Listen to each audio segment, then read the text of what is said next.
Hey guys, since there are so many people quarantined, I'm just going to go ahead and make an instructional video to go over our compare contrast essay that we are going to be starting today. And I'll kind of talk about what that is going to look like. So this looks the same for 6th hour, but I'm going to go ahead and go to 5th. So under classwork, this will post December 6th at 8 a.m. I'm going to go through our assignment sheet, our rubric, some different resources available here for you on Classroom. So first up, I'm going to talk about our compare contrast essay assignment sheet. So first I'm going to talk about what is a compare contrast essay. Simply put, it is an essay evaluating the similarities and differences between two subjects. Your two subjects will be two of the short stories that we've read in class, which we'll go over in a minute. You will be evaluating similarities and differences between the two short stories in addition to specific literary devices found in each short story. The difference between compare and contrast, so to contrast something is to look for differences among two or more elements, but compare is to do the opposite, to look for similarities. Comparison in writing discusses elements that are similar, while contrast in writing discusses elements that are different. A compare and contrast essay then analyzes two subjects by comparing them, contrasting them, or both. So for our essay, you are going to be comparing and contrasting two of the following short stories. So you get to choose which two we are comparing and contrasting, and your options are The Gift of the Magi, The Lottery, The Most Dangerous Game, and The Pit and the Pendulum. And I've gone ahead and provided you with short summaries here just to refresh your memory. So what are you going to be comparing and contrasting about the two short stories? So you are going to be comparing and contrasting two of the following literary elements. So I provided you with 4 options. First up is symbol. Symbol is a thing that represents or stands for something else, especially a material object representing something abstract. So your symbol examples for the Magi, you have Della's hair, Jim's watch, the Magi. For the lottery, you have the black box, the lottery, the stool, and the black spot. For the most dangerous game, you have the island and Zaroff's chateau. And the pit and the pendulum, you have the cell, the pendulum, and the pit. For themes, what is a theme? The theme in a story is its underlying message or big idea. In other words, what critical belief about life is the author trying to convey in the writing? So our theme examples for Magi, we have the power of love, sacrifice. The lottery, we have mob psychology, violence, refusal. For the most dangerous game, we have murder, reason versus instinct, the effects of war. And then the pendulum, we have death, fear, and time. For characters, remember a character is a person or other being in a narrative. There are your character examples. And then for setting, of course, setting is the when and where, or the time and place when a story takes place. When you compare and contrast settings, you consider how the settings are alike and different, and then I've provided you with how to compare settings. 2 questions here. So for page requirements, your compare contrast essay in English 1 will need to be 2 full pages times New Roman size 12 font, and you're going to turn this into Google Classroom. So your paragraph layout is a 6-paragraph essay, and then this is what each paragraph should be. So I'm going to go ahead and break it down with you. You are going to do an outline as your rough draft, but below I've just kind of provided you with a little rough draft of what your paragraphs will look like. Paragraphs should be minimum 4 to 5 sentences. Paragraph 1 is your introduction. The key words in this essay prompt are compare and contrast. This means you must write a thesis that expresses the two of the short stories that we read in class in common and how they are different. In short, your thesis must address the comparison. So I've provided 2 example thesis statements there for you so you can see what I'm looking for.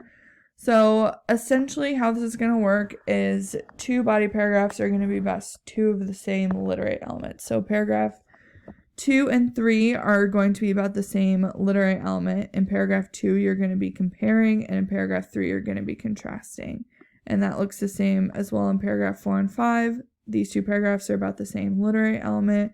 In paragraph 4, you're comparing, and in paragraph 5, you're contrasting. And then, of course, paragraph 6 is your conclusion. Let's go ahead and go take a look at our rubric. Now, I'm just going to go over what it takes to earn all 4 points, but this essay is worth 44 points. So for compare and contrast analysis, you compare and contrast 2 literary elements clearly.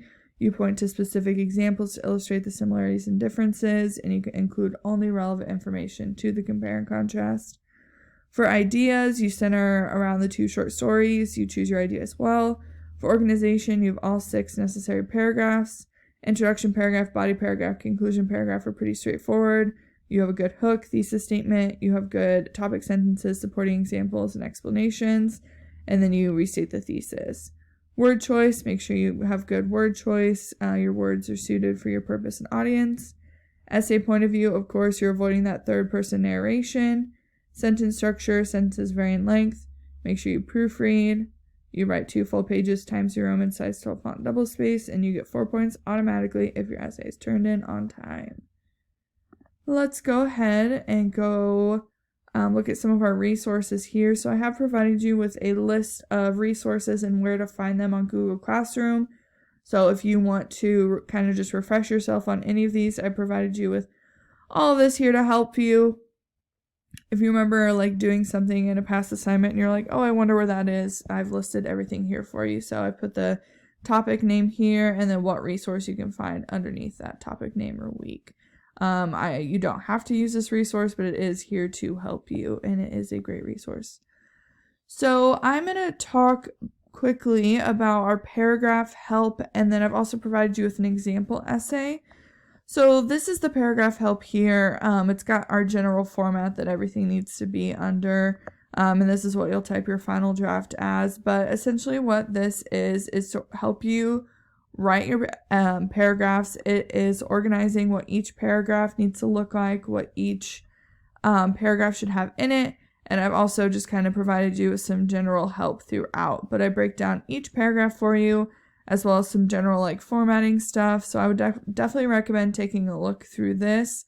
It is a great resource here to help you. I'm just not going to read it for you. And then I also have provided you with an example essay. Something I want you to keep in mind is that you don't need to label each paragraph like I've done here. I simply just kind of did that to show you what each paragraph should look like. You also don't need to do this to your thesis statement. I just kind of did that to kind of help you with organization. But I have written out what each paragraph should look like in an example essay. For mine, I compared The Lottery and The Most Dangerous Game. This is not here for you to plagiarize. This is here to help you. So definitely take a look through this. As you can see here, I wrote about 2.5 pages, almost 3 pages, and your essay only needs to be about 2 pages. So use this here as a guide to help you when writing. And that is it for the resources here. And Monday in class, you'll need to do Journal 42. For Tuesday, you'll do Journal 43. I'm going to talk quickly about our pre-writing activity and our outline as well. So this is the pre-writing activity. You're going to do this on Monday, December 6th. This is broken up into 2 parts. So part 1, you are choosing the 2 short stories that you're going to be analyzing for your essay and why you chose these 2. And then down here, you're going to be choosing what 2 literary devices you're going to be focusing on, as well as what you will be comparing and contrasting. So this is worth 8 points due Monday at midnight. And then on Tuesday, we are going to do our outline. So how the scheduling for this is going to work is on Tuesday, we'll work on our outline. Wednesday, we'll work on our outline. Our outline will be due Thursday at midnight. On Friday, we'll watch a movie or something in class while I give you feedback on your outline. And then we will begin our final draft on Monday, which I believe is the 13th. But let me double check. Yeah, Monday, December 13th is when we will begin our final draft. We'll work on our final draft the 13th and 14th. We'll peer edit on the 14th, and then your final draft will be due Wednesday, December 15th at 8 a.m. But let's go ahead and take a look at our outline. So I went ahead and broke down what each paragraph is going to look like here for you. Slide 2 is going over topics. So what are your 2 short stories? What are your literary elements? List some possible titles. And then I give you each paragraph here. And this is going to serve as your outline, of course. So for your introduction, just remember you've got to have a hook, background information, thesis statement. Each body paragraph should have a topic sentence, evidence support, explanation of evidence support, and then a transition or concluding sentence. Of course, you can zoom in here. If you're writing and you're like, oh my gosh, there's not enough space in this box, you can make the font smaller. That's totally fine. But also at the bottom of each paragraph, I kind of provide you with like what the function of that paragraph should be, as well as what that paragraph should be about. So just make sure you're taking a look at those. Of course, if you have any questions, let me know, but make sure that you are getting everything done, and have a good one.